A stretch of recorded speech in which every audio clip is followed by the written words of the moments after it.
What's good? What's good? Welcome back to Invest and Trade with Jax. Good morning from Canada. We're making some juicy profits. I'm sure some of you, we hit that third buy zone. Like, Jax, I don't know. I think we're going to zero.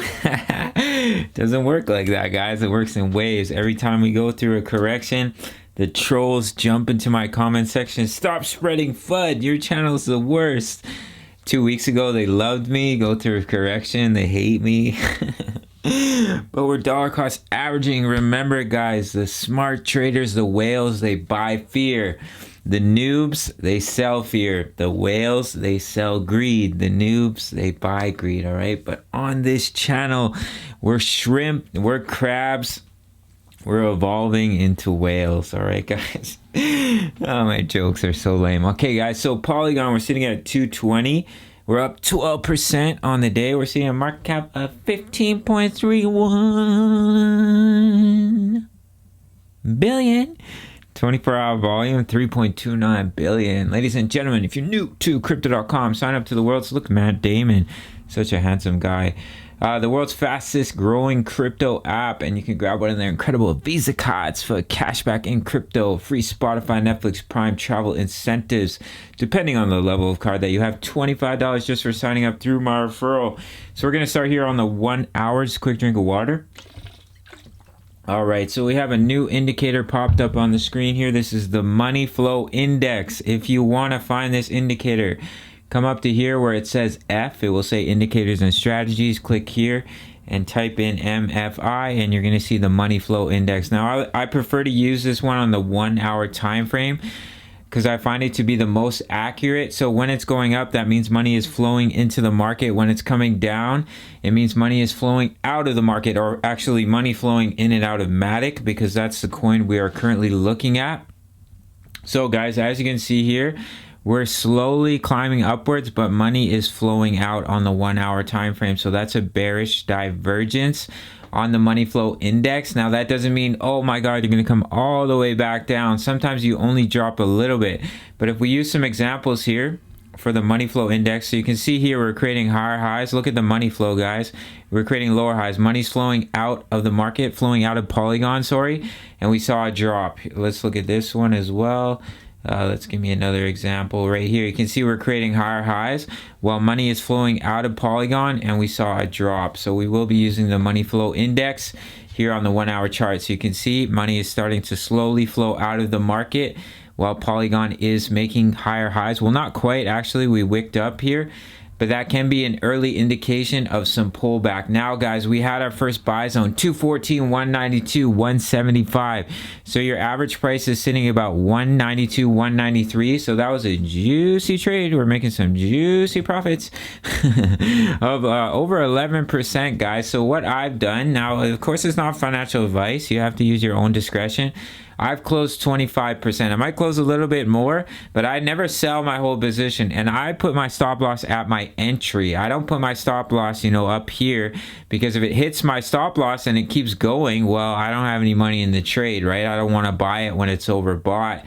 It's much more risky to buy it when it's in these overbought levels, right? Because it can go through its correction. So I've sold 25%. I put my stop loss down at 192. Now, if it did come down here, if it came all the way back down to 192, I hit my stop loss. Well, you'd be like, well, Jax, I only made 25%. I could have made 100. This is the game we play, guys. This is crypto. So you have to use your own discretion. You want to sell 50%? Go ahead. You want to sell 75%? Do your thing. You want to sell 100%?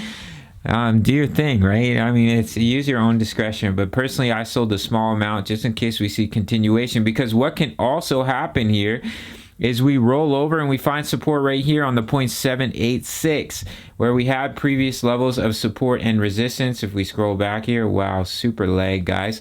We did have some resistance at these levels, and you can see right here, previous swing high, we hit resistance on the 0.786.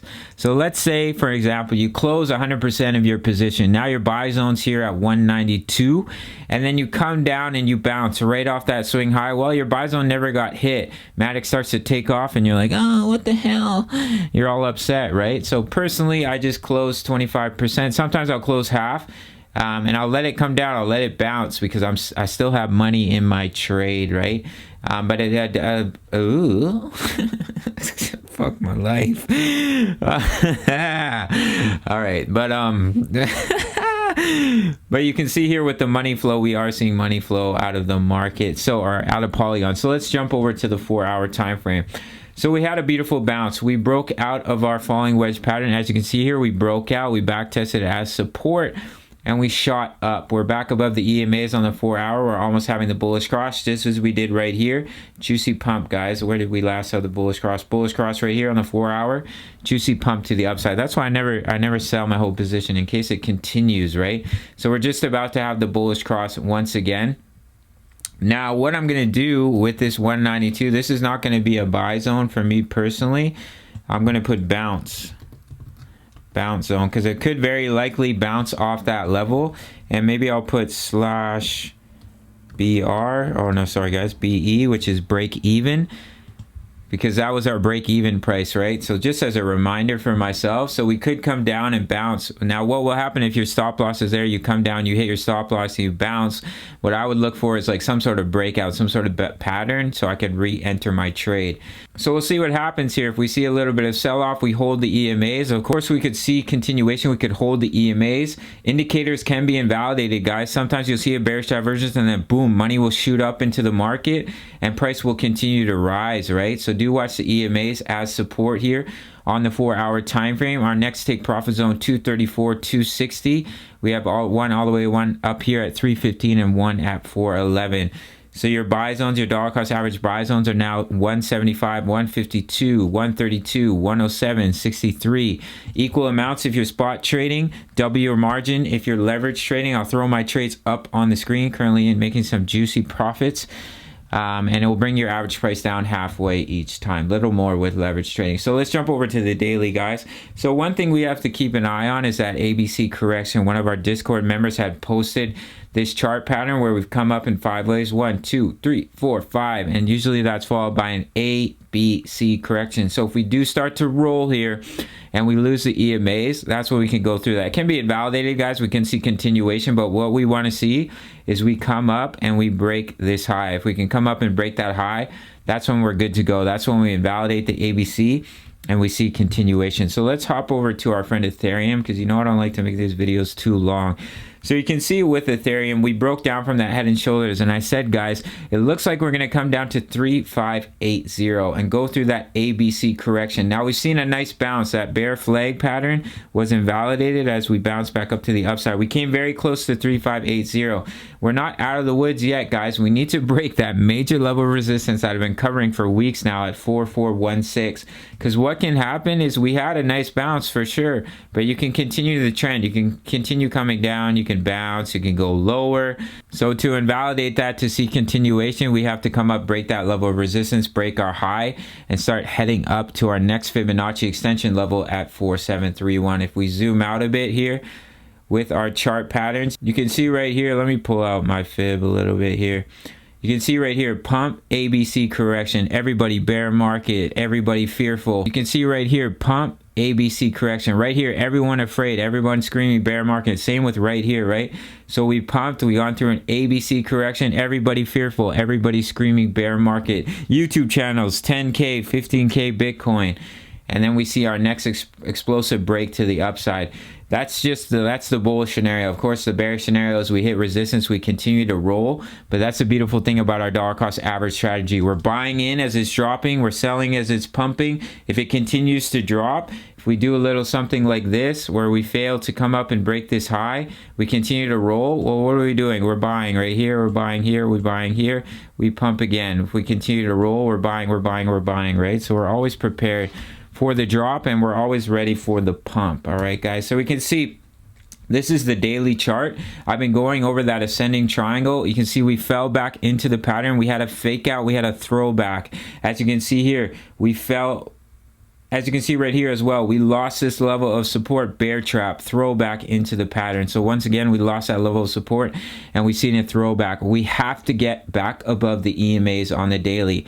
As you can see here, we resistance, broke back above them, held them as support, huge pump to the upside. So if we can get back above them, we hold them as support, we can see a huge pump to the upside. Now, maybe we'll see something similar as we did in our previous correction here, where we create that double bottom pattern on the daily, breakout back to the upside. So we might come up, hit resistance, come back down, create a double bottom, break back up to the upside. But if we hit resistance, we come down, we start to lose this low, we lose this wick, then we can start targeting lower price targets for Ethereum. All right, so we'll finish off our video here with Matic. So for me, 192 is now a bounce zone. If it does come back down to that level, I may look to re-enter, but I wouldn't start dollar cost averaging personally unless we came all the way back down to 175, because I want to target the oversold areas.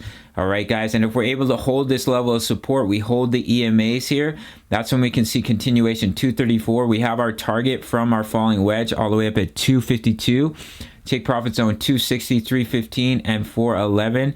And your buy zones are here at 175, 152, 132, 107, 63. If you want access to these at all times, guys, sign up to the Discord, over 1,000 members. And I update the charts when they're necessary to update, when things change. For Matic, Sol, Gala, Metaverse Project, Phantom, and VeChain as of right now. All right, guys, we have over 1,000 members. You can talk all things crypto. It's the price of a coffee. That's basically it for this one, guys. Keep an eye on that money flow. We are seeing money start to flow out on the 1 hour time frame, so we may see a little bit of pullback before continuation. All right, that's it for this one. Much love. Take care.